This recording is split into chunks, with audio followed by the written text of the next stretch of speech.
যুক্তরাষ্ট্রের বৃহৎ খুচরা বিক্রেতা প্রতিষ্ঠান অ্যামাজন, ওয়ালমার্ট, টার্গেট ও গ্যাপ ভারত থেকে বস্ত্র ও পোশাক পণ্য আমদানির অর্ডার স্থগিত করেছে। একাধিক সূত্রের বরাত দিয়ে ভারতীয় সংবাদ মাধ্যম এনডিটিভি এ তথ্য জানায়।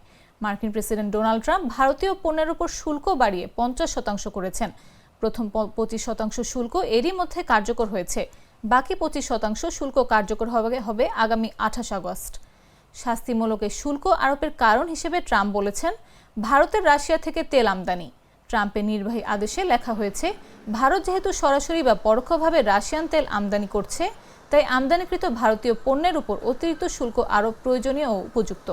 এমন পরিস্থিতিতে মার্কিন ক্রেতারা রপ্তানিকারকদের চিঠি ও ইমেল দিয়ে অর্ডার স্থগিত রাখতে বলেছেন। ক্রেতারা অতিরিক্ত শুল্ক খরচ বহন করতে নারাজ, বরং রপ্তানিকারকদের ওপর চাপ দিচ্ছেন তা মেটাতে। এতে করে রপ্তানিকারকদের লাভ মার্জিন চরমভাবে কমে যাওয়ার আশঙ্কা।